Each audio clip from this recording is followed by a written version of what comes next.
Now, what we need to observe, the process is similar to the reciprocal function. We need to know how to exactly go through, how to derive the graph, rather than focus on understanding the answer. I say one more time, okay? Understanding the solution, it doesn't quite work here. Everybody knows how to understand the answer, but getting there is a problem. So,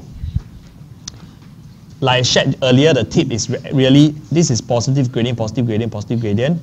This is 0, negative, negative, negative. No matter how your graph looks like, I know that this must be a point on my derived f prime x. I know for sure my graph must end up here, must end up here. Correct? Correct or not? Why? Because the gradient here is positive, the gradient here is negative, so it must be here and here. Follow what I'm saying? And you know the additional thing is I have a horizontal asymptote y equals to 0.5. What is useful here is you think about it as x tend to infinity.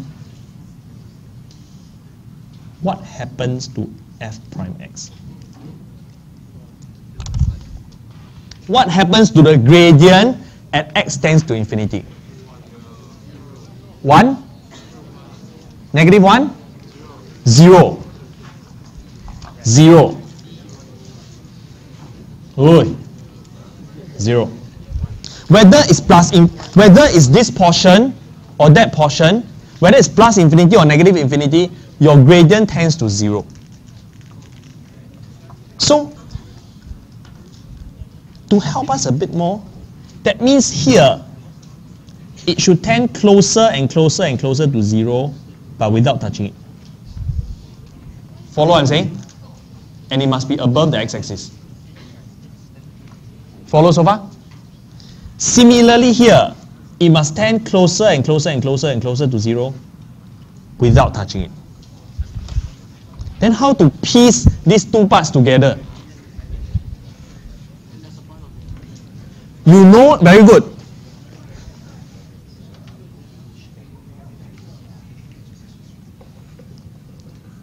All understand these two portions. You know that as x tends to infinity, f prime x tends closer and closer to 0. But what happens in between?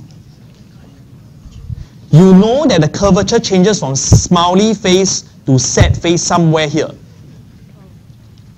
Correct? You know the curvature change from smiley face to sad face somewhere along here. So there must be a stationary point here, because you need to go up and then come down. And then you cut here. There's only one way to join it. You need to cut the origin, because 0, 0 is, as x equals 0, you have a stationary point. So there's only one way to join it.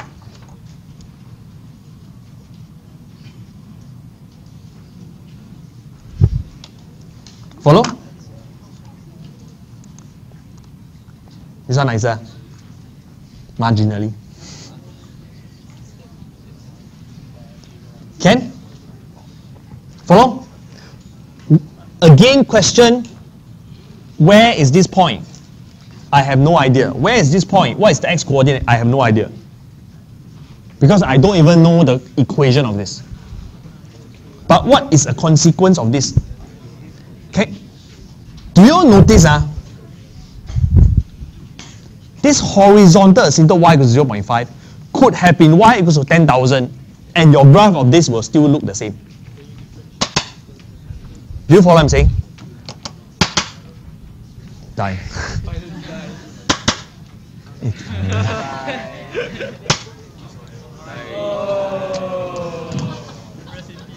Buy from the internet is like that. Don't trust those. Okay, never mind. It's okay. We make do. It's okay. My point is now even this jump and point. Even my stylus is not. Yeah. My point is, if you change this to 1,000, 10,000, this graph will still be the same. Why? Because you are actually going to find the gradient function. You translate this entire graph upwards or downwards, the gradient function will remain the same. Make sense? Okay, good. What is this? Oh, B. Okay, B. Okay, let's continue.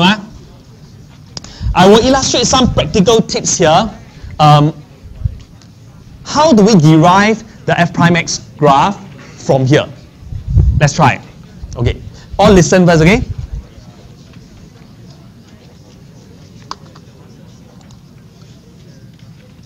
Okay, step 1. Don't copy, I'm just going to put a draft here. Identify the stationary point on f prime x. What do we mean? That means, first I would definitely do this. Look at 6, 6.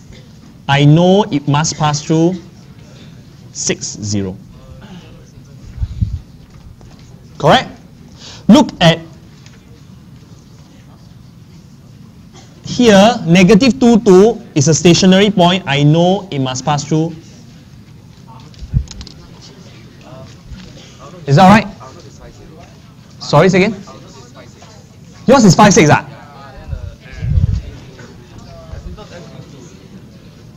Yours is 5,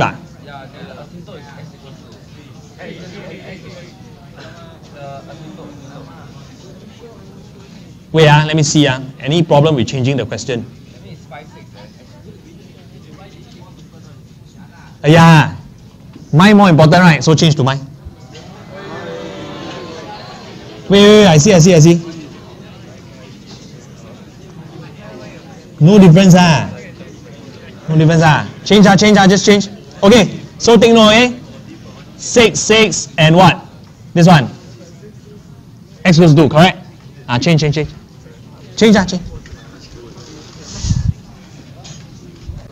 Make the change, okay?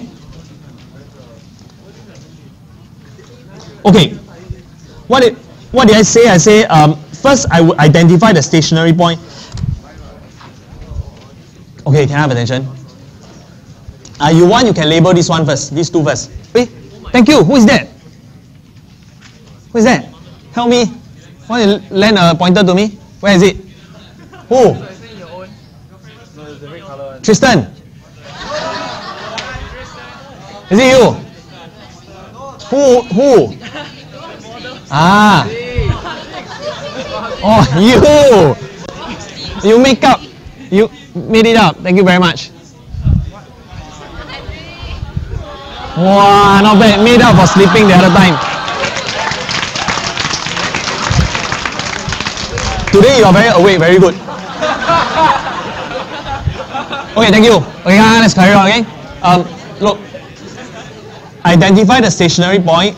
No matter how ugly your graph looks like, these 2 points must be on your curve. Correct? Next. Of course, then we mark out. Okay, this one is 1 and 2 are together. Okay, I mark it out. I mark out on the x-axis of the f prime x. Next.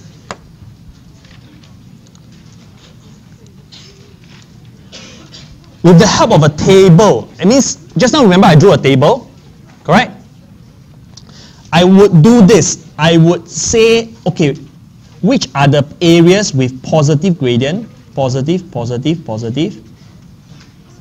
and this part is positive, and which are the parts with negative gradient, negative, and negative. Do you follow what I'm saying? I will mark it out. I will mark all these things, positive and negative, out.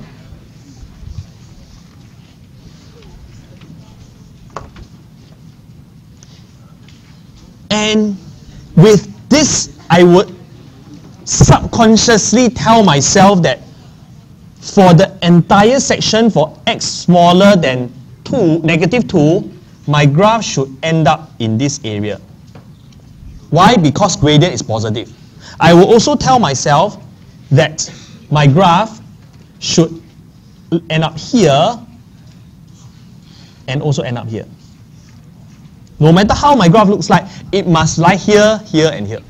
Why? Because for this negative 2 to 6, my gradient is negative throughout. You don't have to draw the box, but really you have to tell yourself this. Oh, okay. Okay, next. Mark out the vertical and horizontal asymptote, if any. Okay. Remember in the part A, we talked about horizontal asymptote. Correct? Horizontal asymptote. In the original graph here, there is no horizontal asymptote, but there is an oblique asymptote.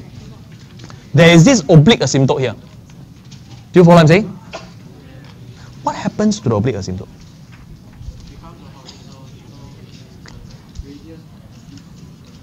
I'm going to study this guy. As x tends to infinity,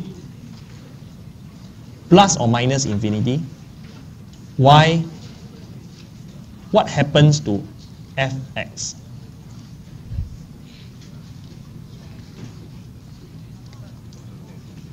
F prime x, sorry. Yeah, no wonder you all look so confused. Is it obvious there's 1/3? Because it behaves like a straight line, so f prime x tends to 1/3. Very good, excellent. So, y equals to 1/3 must be a horizontal asymptote. Where do I get the 1/3 from? I got it from the oblique asymptote. Do you follow what I'm saying? Yes or no? No. I say one more time, Ken? I say one more time. As x tends to infinity, the curve behaves like a straight line. When it behaves like a straight line, what is the gradient of this straight line? You just read 1/3. Done. Oh, very good, excellent. Okay. Can. Understand? Okay. Very good. So, okay, now, one more. We talk about horizontal, what about vertical? You have a vertical asymptote here. X equals to 2. You got to ask yourself here, as x tends to 2, what happens to f prime x?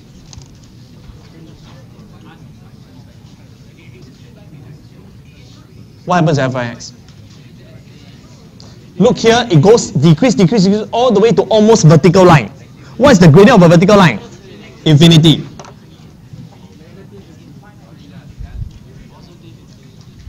Negative infinity. Negative, to be more precise, it is negative infinity. Why? Because look here, the gradient is almost vertical line, but it's still negative. Here also it's still vertical line is negative. On either side of 2, whether 2 plus or 2 minus, it is negative infinity. So, is it obvious to all of us then that x equals to 2 will remain a vertical asymptote? It's 2, in my graph it's 2, so it's 2. Can? Then, I think our job is done. How many graphs can you sketch now? You have, wrong one. It must be here, and then it must tend towards the horizontal asymptote. It must cut here. How can I sketch this? And we also notice now the last step, sorry, there's number 5.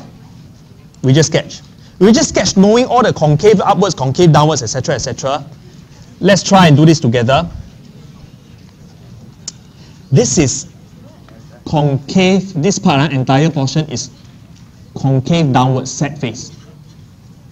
Correct? Set face. So your gradient must be decreasing. So the gradient must be, gradient must be decreasing to 0 like that. Okay? Focus on the process because you can surely understand the solution. I will sketch this part first. Why? Because it will decrease to 0. I know it must pass through 0. 2, 0. Negative 2, 0. It must decrease because it's concave downwards. Okay, I pause here. Pause for a while. Oh, okay. Stop. Pause, not stop. Power off. You think what, I robot ah? Okay, next.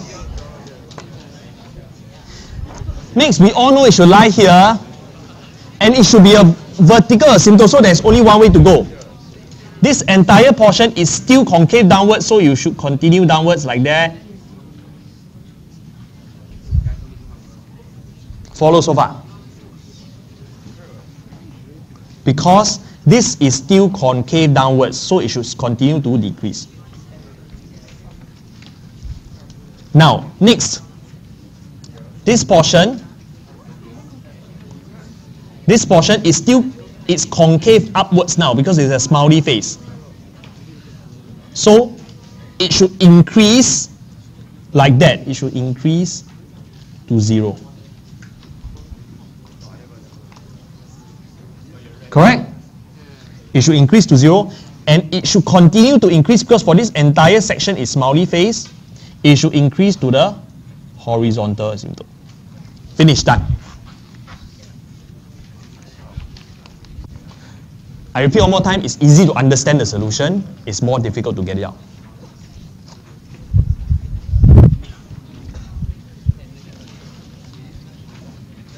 Can?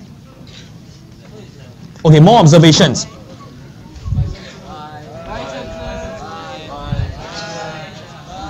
I cut the crap, you just want to waste time. Okay. So if x equals to h is this in your notes? Yes, right. Okay, what we learned from this example, can I have attention?